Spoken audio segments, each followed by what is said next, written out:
नमस्कार दोस्तों, आप सभी का बहुत बहुत स्वागत है मेरे चैनल हमारे सितारे ज्योतिष में।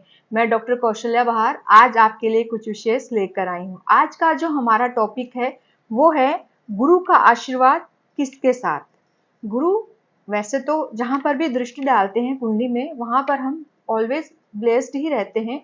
वहाँ पर हमें हमेशा एक अच्छी पॉजिटिव वाइब्स ही रहती है उस भाव से संबंधित। लेकिन गुरु किसके साथ आ जाते हैं तो हमें विशेषकर आशीर्वाद प्राप्त होता है। आज हम यही जानेंगे कि कौन से ग्रह के साथ में या किस कारक भाव के स्वामी के साथ में जब गुरु ग्रह आते हैं तो हमें बहुत ज्यादा आशीर्वाद उस ग्रह से संबंधित मिलने लगता है या उस भाव संबंधित हमें आशीर्वाद मिलता है। आज हम इसी के विषय में आपको जानकारी देंगे। यदि आपको मेरी जानकारी अच्छी लगे तो आप मेरे वीडियो को लाइक कीजिए, शेयर कीजिए और कमेंट्स कीजिए और साथ साथ में मेरे चैनल को सब्सक्राइब भी आप जरूर कीजिए। चलिए बात करते हैं कि कौन से ग्रह के साथ में जब गुरु होते हैं तो हमें विशेषकर आशीर्वाद प्राप्त होता है। जब गुरु ग्रह सूर्य देव के साथ में आते हैं, यानी कि यदि आपकी कुंडली में गुरु और सूर्य जो हैं वो एक साथ आ जाते हैं तो आपको विशेषकर आपके जो दादा हैं, आपके घर के जो बुजुर्ग हैं, विशेष तौर से मेल जो रहते हैं, जो आदमी रहते हैं, जो बुजुर्ग हैं, आपके दादा हैं, आपके पिता हैं, वो भी क्योंकि आपसे बड़े हैं तो इन सब का आशीर्वाद हमेशा आपके साथ में रहता है। आशीर्वाद का अर्थ है कि आपको वो बहुत ज्यादा सहयोग करते हैं, आप उनके चहेते होते हैं और एक तरह से कहें तो किसी न किसी रूप में आप उनसे ब्लेस्ड रहते हैं, हमेशा वो आपको सहयोग करेंगे। जिनकी कुंडली में सूर्य और गुरु इकट्ठे होते हैं वहां पर उन्हें किसी भी तरह की कष्ट जीवन में देखने को नहीं मिलते हैं। विशेषकर इनका जो एक बौद्धिक स्तर रहता है वो बहुत अच्छा होता है, बहुत अच्छी इनकी शिक्षा होती है। शिक्षा के मामले में भी ये जातक बहुत अच्छे भाग्यवान माने जाते हैं या कहें तो बहुत ज्यादा मेहनती होते हैं। इनका बौद्धिक स्तर बहुत ज्यादा शानदार रहता है और माता पिता कहें तो बुजुर्गों की इनकी एक तरह से काफी ब्लेसिंग्स इनको मिलती है। पैतृक संपत्ति के मामले में भी ये जातक बहुत ही भाग्यवान होते हैं। इन्हें दादा और पिता की दोनों की संपत्ति प्राप्त होती है और हमेशा इनके पिता जो रहते हैं वो इनके साथ में रहते हैं।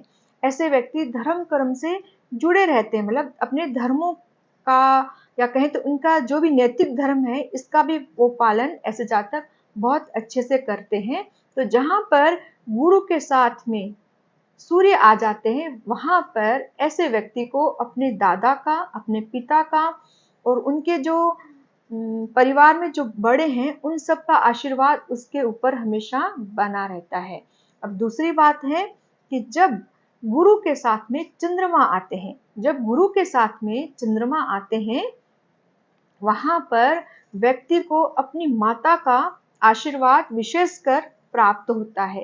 क्योंकि गुरु चंद्र जो होते हैं वो बहुत अच्छा योग तो बनाते ही हैं, गजकेसरी योग बनाते हैं, लेकिन आशीर्वाद के स्वरूप भी ऐसे व्यक्ति बहुत ही भाग्यवान रहते हैं। उन्हें हमेशा इनकी माता जो होती है वो बहुत ही सहयोग करके चलती है। हमेशा इनके जीवन में चाहे तो फाइनेंशियली सहयोग हो, यदि फाइनेंशियली सहयोग नहीं भी है तो वो उन्हें मन से सहयोग करती है। जीवन में उनके लिए बहुत सी चीजों का वो त्याग भी करती है, त्याग करके उनके लिए आगे बढ़ती है। या कहें तो जातक की माता जो होती है वो बहुत ही शानदार विदुषी स्त्री रहती है, वो हमेशा उनके लिए जीवन में सहयोग करने के लिए तत्पर रहती है। और ऐसे जातक की जो मनस्थिति है वो बेहद ही स्ट्रॉन्ग रहती है। कहें तो ऐसे जातक जो होते हैं वो कभी भी अवसाद में नहीं आते हैं। इनकी मनस्थिति बहुत ज्यादा प्रबल और बहुत ही मजबूत स्थिति होती है और इनके पास में चल अचल संपत्ति जो होती है वो भरपूर मात्रा में रहती है। चल और चल संपत्ति का साथ इन्हें जीवन में जरूर मिलता है, माता का सहयोग होता है और बहुत ही अच्छी मनस्थिति के ये मालिक होते हैं। तो इस तरह से जब गुरु और चंद्र किसी की कुंडली में होते हैं तो वहां पर ऐसे जातक को अपनी माता का सहयोग जीवन भर प्राप्त होता है। तो हम कह सकते हैं कि ऐसे व्यक्ति को माता का आशीर्वाद आजीवन भर उसे प्राप्त होता है। अब तीसरी बात है कि गुरु के साथ में जब मंगल आते हैं, क्योंकि मंगल जो होते हैं वो हमारे छोटे भाई बहनों का, या कहें तो विशेष रूप से भाई का होता है, लेकिन हम छोटे भाई बहन दोनों मानेंगे।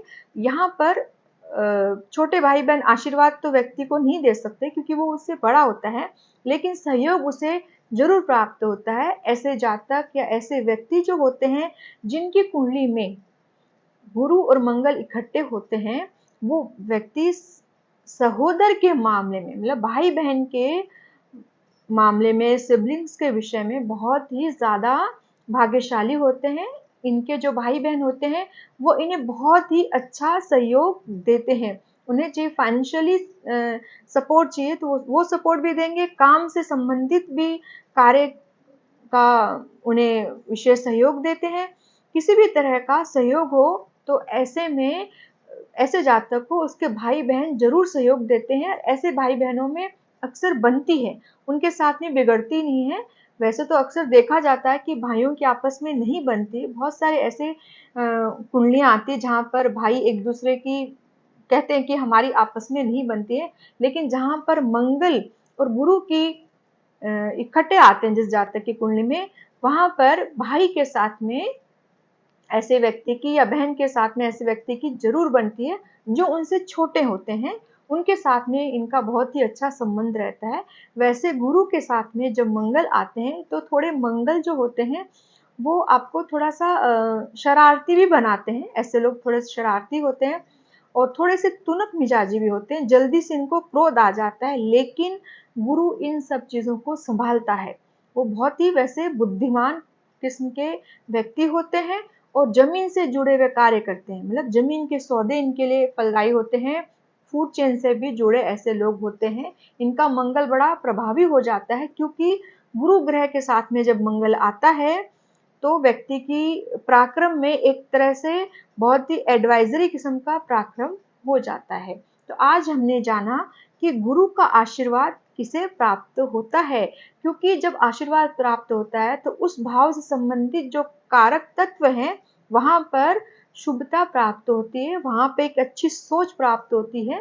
तो जब गुरु सूर्य के साथ में आते हैं तो पिता का, दादा का सहयोग, उनकी पैतृक संपत्ति, उनका एक रुतबा जो होता है, जो अपने परिवार में जो रुतबा होता है वो उस व्यक्ति को पैतृक रूप से मिलता है। और जब गुरु चंद्रमा के साथ में आते हैं तो माता उनके लिए बहुत ही सहयोगात्मक कार्य करती है, उनका पग पग पर साथ देने वाली होती हैं और अचल और चल संपत्तियों के ऐसे लोग मालिक होते हैं। और जब मंगल गुरु साथ में आते हैं तो वहां पर भाइयों से सहयोग उन्हें जरूर प्राप्त होता है। तो आज ये हमारा वीडियो छोटा सा वीडियो है। आशा करती हूँ कि आपको ये समझ में आया होगा, और यदि आपको समझ में आया है तो आप मेरे वीडियो को लाइक कीजिए, शेयर कीजिए, कमेंट्स भी जरूर कीजिए और मेरे चैनल को सब्सक्राइब करना बिल्कुल भी न भूलें। तब तक के लिए नमस्कार।